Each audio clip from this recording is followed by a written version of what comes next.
Hello, my name is Ian Larkins of Radius Law and welcome to our monthly commercial bulletin brought to you in association with LexisNexis. This month is a special edition. Instead of looking at the most recent developments, we will look ahead into what 2015 will bring. While some developments are set in stone, others are more speculative or subject to parliamentary timetable. Given our commitment to keep these bulletins sharp and no longer than 15 minutes, we haven't attempted to speculate on key court cases that we know are looming or on expectations of swings in regulator activity. We will, however, be here throughout 2015, bringing you these stories each month. So grab a cup of tea and relax, whilst we keep you effortlessly updated with the information that your business can't afford to miss. January. VAT changes for electronically supplied services in the EU. Do you sell electronically supplied services in the EU, for example training, music and film downloads? If so, you'll be subject to the new VAT rules that come into effect on January the 1st. The critical change is that VAT will be charged based on the location of the customer. This is a significant change and is perhaps best illustrated by an example. Previously, if a UK customer downloaded music from a company based in Luxembourg, the music would have been subject to 3% Luxembourg VAT. But from January the 1st, the UK customer will be charged UK VAT, currently at 20%. The affected online retailers will need to either register for VAT in the countries where they sell, or will need to register with a mini one-stop shop, the MOS system.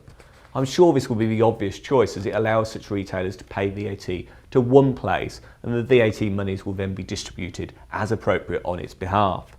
For those affected by these changes, there's plenty to think about. Will you swallow the price differential or have different after VAT prices in the affected member states?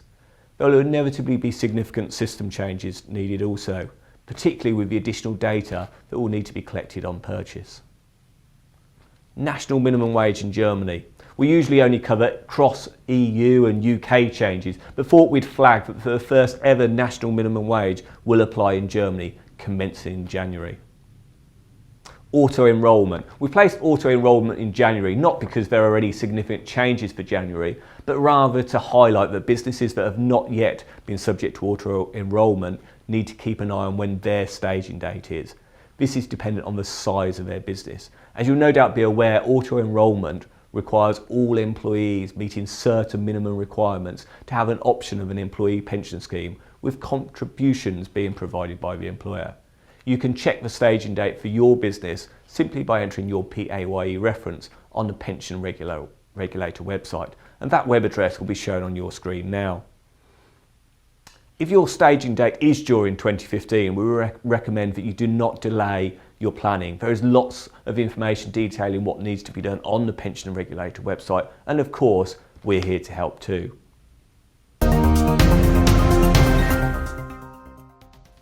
Data Protection Regulation. The draft Data Protection Regulation, proposed by the European Commission back in January 2012, is expected to be adopted in February. We do not expect it to be law in the UK until 2016, and that's at the earliest. This will be one of the most significant changes within data protection laws, including implementing dramatic increases to fines and a requirement to have a designated data protection officer within large companies. The Low Pay Commission is due to report to the government in February with its recommendations for the national minimum wage applying from October the 1st. And CPD points. The Solicitors Regulation Authority is shaking up the continuing professional development system. From February, organisations can choose to be early adopters of a new system which abolishes the need for a minimum of 16 CPD points.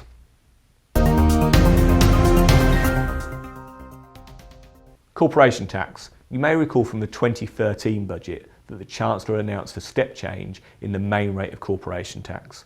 This dropped to 21% in 2014 and will drop again to 20% this year. The alignment of corporation tax to 20% makes the UK the lowest corporation tax regime out of the G20 countries. The autumn announcement. We don't have time to cover all of the announcements in last month's autumn statement, but thought it was worth just flagging a couple of the highlights. There'll be a new diverted profits tax. We're still getting our heads into the detail, but it seems that this will be a 25% tax on any profits artificially diverted from the UK by multinational businesses. Personal allowance on income tax will increase to $10,600, and the higher rate threshold will increase to £42,385. Turning to employment law, from April 2015, similar rights to the changes that we saw for fathers and partners of pregnant women to take unpaid time off for antenatal appointments last October, this year it will be extended to doctors and their partners with effect from April the 5th. In addition, shared parental leave is coming into force for babies and children expected to be born or placed for adoption on or after April the 5th. This flexible system, under which a mother has the first 2 weeks off after her birth and then the remaining 50 weeks can be shared between the parents. Finally, the shock announcement in the 2014 budget concerning the over 55s being able to take their entire defined contribution pension pot without any requirement to purchase an annuity or be subject to income drawdown will be implemented. This new choice is also supported with free impartial financial advice.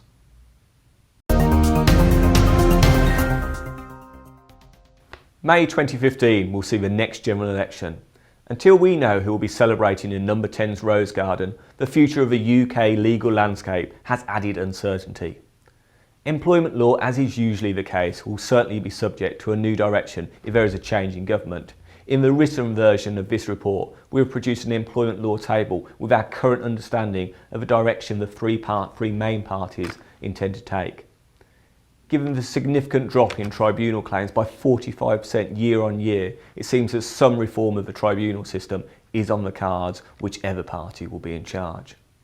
All parties also plan reforms to the practice of the zero-hour contracts, although the Liberal Democrats and Labour plan to go further by implementing rights to request regular hours.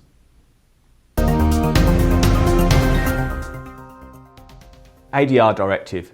The UK has to transpose the requirements of the EU Alternative Dispute Resolution, the ADR Directive, into national law by July the 9th. The directive requires there to be a certified ADR body for any dispute concerning contractual obligations between a consumer and a business. The directive does not make the use of ADR mandatory on either businesses or consumers, but member states must ensure ADR is available if both parties agree to use it. Business-to-business disputes are not covered by the directive, nor are disputes initiated by a business against a consumer. That said, it is worth noting that this does not alter the existing sectors where ADR can be forced on a business.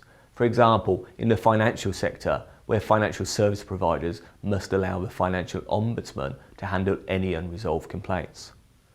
The Trading Standards Institute is to act as the UK's competent authority covering ADR schemes in the non-regulated sectors. The directive also sets out some minimum requirements for the ADR procedures, including the timeliness of dealing with matters and that it must be provided either no charge or a minimal fee to the consumer. Given, however, that the use of ADR is voluntary, it is difficult to see that the implementation of the directive by itself will have any meaningful difference. Online dispute resolution, the ODR regulation. Although this regulation is not enforced until January 2016, the requirements relating to the creation of an ODR contact point will apply from July the 9th. The government has said it intends to establish an ODR contact point to help consumers with cross-border disputes submitted via the European Commission's ODR platform.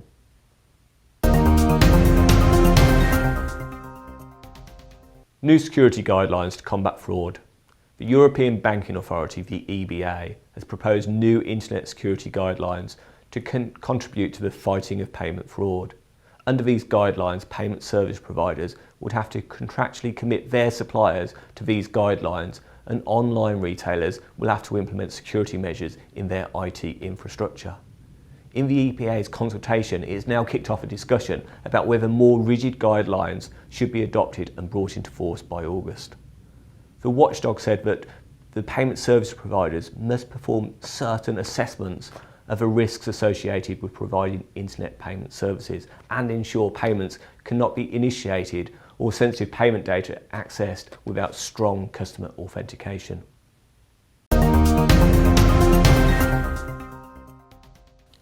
September 4th is the final date for the implementation of the Directive on Attacks Against Information Systems. The directive introduces new measures including criminal offences for attacks using malicious software, and increased sentencing of up to 5 years imprisonment for the most serious offences.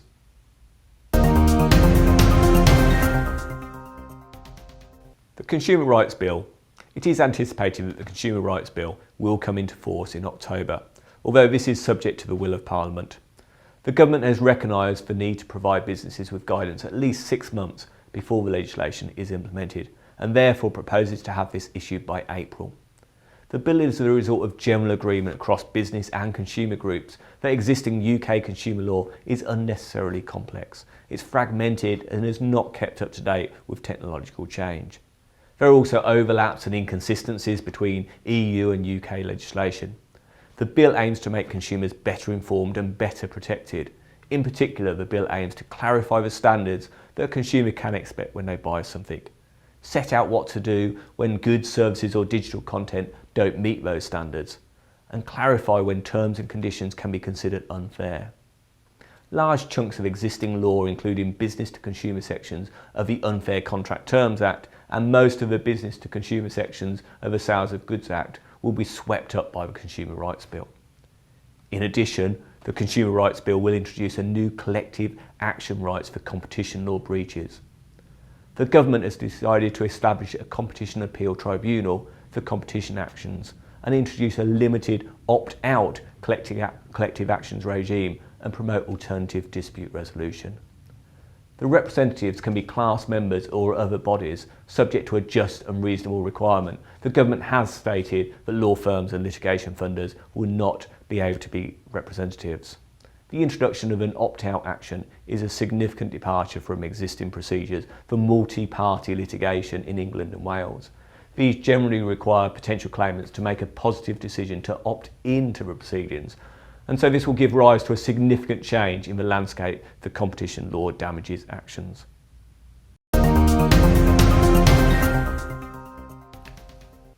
Thank you for joining us for this month's special edition of the Commercial Legal Bulletin. The newscast and podcast are available to download on the website together with the written report. The website details of Radius Law and LexisNexis will be shown on your screen shortly.